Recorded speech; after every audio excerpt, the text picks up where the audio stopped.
أنا أعرف أن المنتخب المغربي هو أفضل منتخب في إفريقيا. هيرفي رينارد خرج عن صمته بعد المباراة وقال كلام نار فجر السوشيال ميديا. بعد فوز المغرب على السعودية الجميع كان منتظر رد فعل المدرب الفرنسي، وفعلا رينارد طلع بتصريحات نارية وصدم الجمهور المغربي قبل السعودي. قال: المباراة كانت قوية والمغرب استحق الفوز، لكن في نقطة لازم نتكلم عنها.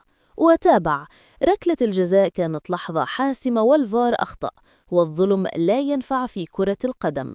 كلام رينارد عن الفار عمل ضجة كبيرة، خصوصاً إنه نادراً ما يشتكي من التحكيم. وأضاف: لو سجلنا ركلة الجزاء لكان السيناريو مختلف تماماً. واعترف اللاعبون بذلوا مجهود كبير، لكن التفاصيل الصغيرة تقتل المباريات.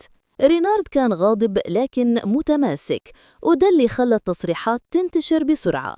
قال كمان: المنتخب المغربي عنده شخصية قوية ولازم نعترف بده، لكنه رجع وركز على نقطة الفار وقال ما حصل غير مقبول، حكم الفيديو لازم يكون أداء. الجمهور المغربي شاف إنه كلامه مبررات، والسعودي شاف إنه كلامه واقعي، لكن الحقيقة إنه رينارد حط إصبعه على الجرح. ركلة الجزاء الضيعة كانت نقطة التحول. وأضاف: فرطنا في فرصة كانت ممكن ترجعنا للمباراة.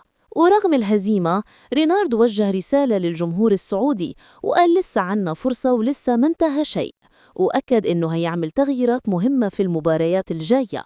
وختم كلامه: المغرب فريق قوي ومنظم، لكننا لن نستسلم.